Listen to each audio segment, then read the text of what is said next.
Muy buenos días. Tenemos en esta oportunidad nuestra sesión de periodo o tiempo de Pascua.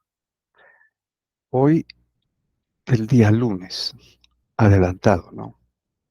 Lunes ya de la tercera semana de Pascua. Muy bien, vamos a nuestro misal de la verdad católica que hemos utilizado todas estas sesiones, ¿no? Desde Cuaresma.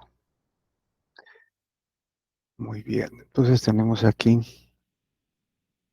en pantalla, veamos, lunes, sí. Entonces, el color es blanco, ¿no? Eh, las el sacerdote se reviste de blanco. Lunes, tercera de Pascua.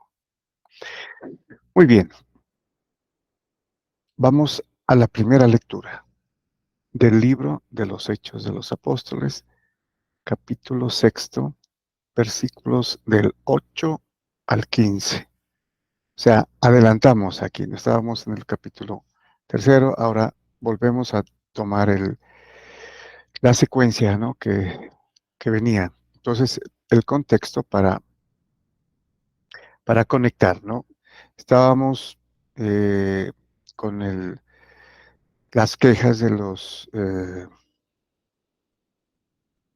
las personas pues que tenían a cargo las viudas y entonces se quejaban a los apóstoles porque no tenían a tiempo las mesas, ¿no? Los aportes que daban a sus viudas, a las viudas, a los huérfanos, ¿no? A la gente necesitaba de sus familias. Especialmente era de los griegos, ¿no? Las quejas. Bueno, los griegos que pertenecían pues al judaísmo. Y entonces los apóstoles decidieron nombrar o ordenar 7 diáconos, ¿no? Recuerden ustedes que oraron, les impusieron las manos y con esto pues obviamente quedaban ordenados, ¿no? Y eh, asumimos pues el poder del Espíritu Santo, ¿no? Para enviarlos a su misión. Muy bien, se nombraron 7, se ordenaron 7, los apóstoles ordenaron 7 que se escogieron, ¿no? Entre los más acreditados, digámoslo así. Bueno, entonces empieza San Lucas, ¿no? En aquellos días, Esteban, que era uno de los diáconos, ¿no? El primero que se nombra de los 7, lleno de gracia y de poder, realizaba grandes prodigios y señales entre la gente. Algunos judíos de la sinagoga llamada de los libertos, procedentes de Cirene, Alejandría, Cilicia y Asia, se pusieron a discutir con Esteban, pero no podían refutar la sabiduría inspirada con que hablaba. Entonces sobornaron a algunos hombres para que dijeran: nosotros hemos oído a este hombre blasfemar contra Moisés y contra Dios. Entonces, fíjense ustedes, tenemos aquí un momentico, esta era la estrategia de los judíos cuando algo no les gustaba, ¿no? Especialmente si alguien, como en el caso de los apóstoles, bueno, lo hicieron con Jesucristo, ¿no? ¿Qué más con los apóstoles? Entonces ellos se conseguían, 2 testigos eran necesarios, ¿no? Mínimo 2 para condenar. Entonces los sobornaban y le decían: ustedes digan es que esto dijo y entonces lo apedreaba, ¿no? Que era el castigo por lapidación. Y esto es lo que ocurrió. Entonces, al tener ya 2 testigos, ¿no? Que habían sido sobornados, dice: alborotaron al pueblo, a los ancianos y a los escribas, cayeron sobre Esteban, se apoderaron de él por sorpresa y lo llevaron ante el Sanedrín, ¿no? Ante los sumos sacerdotes, eh, los doctores, los escribas, ¿no? Bueno, Allí presentaron testigos falsos que dijeron, este hombre no deja de hablar contra el lugar santo del templo y contra la ley. Lo hemos oído decir que ese Jesús de Nazaret va a destruir el lugar santo y a cambiar las tradiciones que recibimos de Moisés. O sea, mentiras, ¿no? Porque les habían pagado y ese era el modus operandi, ¿no? de la gente, especialmente de los judíos, ¿no? Cuando pues querían quitarse del camino a alguien. Bueno, entonces las tradiciones, ¿no? Cambiar las tradiciones que recibimos de Moisés, o sea, la ley, ¿no? Estar en contra de la ley de Moisés. Los miembros del Sanedrín miraron a Esteban y su rostro les pareció tan imponente como el de un ángel. Recuerden que eh, Esteban estaba lleno de Espíritu Santo, ¿no? Y lleno de gracia, además, y de poder, y les encaraba a los judíos todo lo que tenía que ver con Jesucristo, ¿no? Y cuando estaba en el Sanedrín frente a los sumos sacerdotes, ¿no? Ellos miraron su rostro y les pareció como el rostro de un ángel, ¿no? Imponente, precisamente porque estaban frente a alguien con el Espíritu Santo, ¿no? Con sabiduría y defendiendo el nombre del Señor, ¿no? De Cristo. Bueno, entonces, obviamente que esto no termina aquí, va a seguir, ¿no? En la próxima sesión. Bueno, vamos al Salmo responsorial. Nuevamente, insisto, son salmos de aleluya, de alabanza, de acción de gracias. ¿Sí?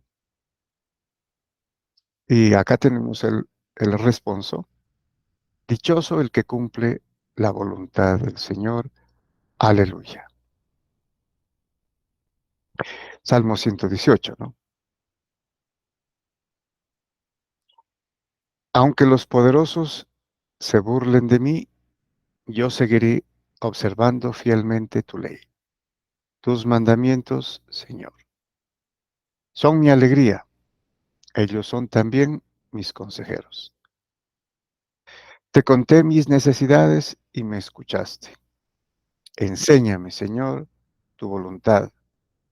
Dame nueva luz para conocer tu ley y para meditar las maravillas de tu amor. Apártame de los caminos falsos y dame la gracia de cumplir tu voluntad. He escogido el camino de la lealtad a tu voluntad y a tus mandamientos. O sea, que ha escogido el camino de la lealtad, o sea, de ser fiel, ¿no? Ser leal es ser fiel, seguir, obedecer, especialmente cuando aquí el salmista dice, cumplir tu voluntad, ¿no? Y uno no puede cumplir la voluntad de alguien si no escucha a la persona que le dice cuál es su voluntad, ¿no? O la lee, lee la palabra. Y entonces, otra parte importante es cuando dice acá, seguiré observando fielmente tu ley, tus mandamientos. Em, Observar quiere decir guardarlos, ¿no? Seguirlos, obedecerlos, cumplirlos, ponerlos por obra o ponerlos en práctica, ¿no? O sea, aquí observar es cumplir los mandamientos. Muy bien. Vamos al Evangelio. El Evangelio según San Juan, capítulo sexto, versículos del 22 al 29. Entonces habíamos ya empezado, ¿no?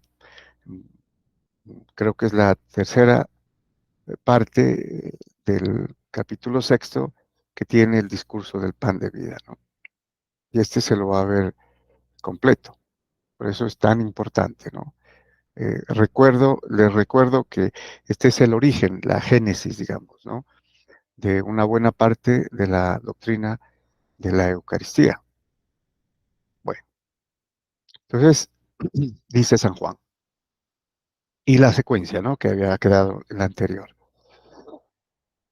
Después de la multiplicación de los panes, cuando Jesús dio de comer a 5.000 hombres, sus discípulos lo vieron caminando sobre el lago. Al día siguiente, la multitud que estaba en la otra orilla del lago se dio cuenta de que allí no había más que una sola barca y de que Jesús no había embarcado con sus discípulos, sino que estos habían partido solos. Bueno, aquí es importante recordar el contexto, ¿no? Entonces, si los discípulos salieron en una barca y se fueron, ¿no? De Tiberíades a Cafarnaúm. Jesús se quedó solo, ¿no? Pero recuerdan que luego, a mitad del camino, o después de unos 5 kilómetros, la barca se acercó Jesús, ¿no? En la dirección en que iban también la barca. Y el mar, decía, estaba encrespado, ¿no? Y, y llegó la barca inmediatamente, o sea que el Señor se fue caminando sobre las aguas. Bueno, entonces ellos aquí en este caso están eh, dando fe de que esto fue así, ¿no? Entonces ellos salieron hacia allá, ¿no? Hacia Cafarnaúm. En esto llegaron otras barcas desde Tiberíades al lugar donde la multitud había comido el pan. Cuando la gente vio que ni Jesús ni sus discípulos estaban allí, se embarcaron y fueron a Cafarnaúm para buscar a Jesús. Entonces ellos de Tiberíades, ¿no? Fueron y llegaron también buscando a Jesús, ¿no? Siempre estaban buscándolo, al lugar donde se produjo pues el milagro de la multiplicación de los panes y los peces. Pero como no lo encontraron, entonces fueron a Cafarnaúm, ¿no? Posiblemente, pero ya sabían que él no había partido con los apóstoles, ¿no? Hacia Cafarnaúm. Posiblemente todavía estaba allá, pero se fueron de todas maneras a Cafarnaúm para buscar a Jesús. Al encontrarlo en la orilla del lago le preguntaron, Maestro, ¿cuándo llegaste acá? Entonces se sorprendieron, ¿no? Sabían que Jesús no había embarcado con los discípulos. Jesús les contestó, yo les aseguro que ustedes no me andan buscando por haber visto señales milagrosas, sino por haber comido de aquellos panes hasta saciarse. No trabajen por ese alimento que se acaba, sino por el alimento que dura para la vida eterna y que les dará el Hijo del Hombre. Bueno, aquí detengámonos un momentico porque es importante, ¿no? Aquí prácticamente empieza el discurso del pan de vida, ¿no? Con algunas interrupciones, ¿no? Que luego veremos. Pero aquí puede sonar contradictorio, ¿no? Eh, les dice, no trabajen, especialmente aquí, voy a detener aquí, no trabajen por ese alimento que se acaba. Entonces, algunos dicen, no, mire, el alimento que están buscando, el pan que multiplicó, ¿no? Que muchos creen que es la Eucaristía y no lo es, ¿no? Porque esa es multiplicación del pan. Es un simbolismo de lo que va a suceder luego, ¿no? Que es la Eucaristía. Entonces, dicen, no, ahí está diciendo el Señor que ese alimento se acaba, que ese no sirve prácticamente, ¿no? El que están buscando ellos. Bueno, pero aquí enseguida él dice, trabajen por el alimento que dura para la vida eterna. Entonces, claro, hay otro alimento, no el que buscan ellos, ¿no? Para saciarse, el pan para saciarse, para el estómago, ¿no? Y que les dará el Hijo del Hombre. aquí completa, ¿no es cierto? Aquí completa y entonces ya no es ese pan, es otro pan que Él va a dar y es precisamente lo que eh, prefigura lo que va a hacer, ¿no? Y lo que va a hacer en la última cena, obviamente, pero que lo va a enseñar como discurso en este capítulo de San Juan. Bueno, importante aquí, no trabajen por ese alimento. El verbo que utiliza el griego es más, no laboren, no obren, ¿no? Que sí es trabajar, pero aquí lo utiliza más como laborar, ¿no? Hacer obra, labora o elabora, ¿no? Es más el eh, ergasen, ¿no? En griego es ergasen. Entonces, no laboren por ese alimento que se acaba, sino por el alimento que dura para la vida eterna y que les dará el Hijo del Hombre. Aquí sigue, porque a este el Padre lo ha marcado con su sello. ¿Mm? El Padre Dios. O en otras versiones dice, porque a este el Padre lo ha marcado con su sello, el mismo Dios. Entonces, inmediatamente ellos le dijeron, ¿qué necesitamos para llevar a cabo las obras de Dios?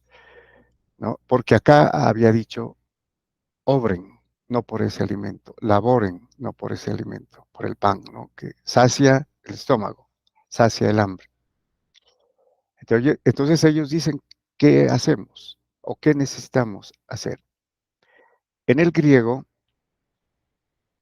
esto es, ¿qué laboramos para obrar las obras de Dios? Así suena repetitivo, pero es como lo utiliza, ¿no? El ergon del griego es obrar, ¿no? Recuerden ustedes el ergon de sinergo, ¿sí? Eh, San Pablo lo dirá, ¿no? Somos colaboradores de Dios, ¿sí? Laboradores, pero somos colaboradores.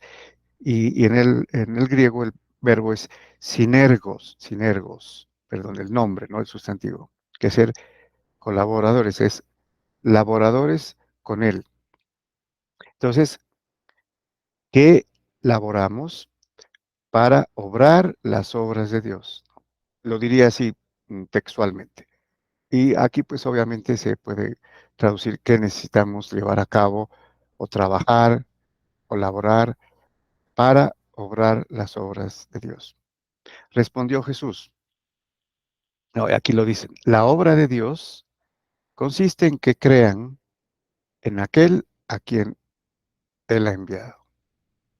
Bueno, entonces aquí nos encontramos otra vez y digamos que felizmente dos términos que pues necesitan analizarse, ¿no? Entonces, la obra de Dios,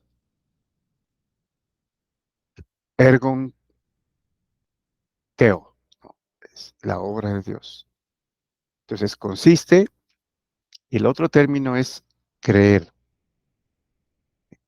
En el griego, el término sería, o desde el griego, ¿no? Sería que crean, que le crean a aquel a quien Él ha enviado, ¿sí? Que Dios ha enviado, que el Padre ha enviado. Y entonces repito aquí lo que la iglesia siempre ha enseñado, ¿no? Y que se diferencia de la doctrina de los hermanos separados o protestantes que aseguran que solamente creer es la obra, o sea, creer es suficiente, porque inclusive aquí lo dice, ¿no? La obra es creer. Entonces, eh, la sola fide, no, solo la fe, ¿no? Y no hay necesidad de las obras. Pero hay que explicar, como les digo, que la obra de Dios es creerle a Él, a quien ha sido enviado, a quien Él ha enviado. Y cuando uno le cree a Él, cree lo que Él dice O sea, la palabra cree lo que Él enseñó, lo que Él enseña en la palabra, ¿para qué? ¿Para escucharlo nomás? No, para cumplirlo, para ponerlo por obra, para realizarlo. Entonces, esa es la obra, precisamente porque dice obra, ¿no? Y obra es hacer obras, ¿no? Obrar. Entonces, es interesante, ¿no? Y siempre aterrizaremos aquí o nos quedaremos un poquito aquí para explicar esto, ¿no? Entonces, creer en aquel puede presumirse que sí se cree, ¿no? En alguien. Pero aquí es más creerle al que Él ha enviado, ¿no? A quien Él ha enviado. Y estaremos entonces creyéndole y creyendo en lo que Él nos ha mandado, ¿no? Los mandamientos, cumplir los mandamientos que vimos en la primera lectura también, ¿no? Y en el Salmo, porque cumplo los mandamientos, observo los mandamientos, ¿no? Los realizo, bueno, los pongo por obra. Entonces, repito, Jesús respondió, la obra de Dios consiste en que crean en aquel a quien Él ha enviado. ¿Sí? Con la explicación de que es creerle a Él, lo que dice, que enseña, su palabra, para ponerla por obra. Esa es la obra. Muy bien. Nuevamente, muchas gracias y bendiciones.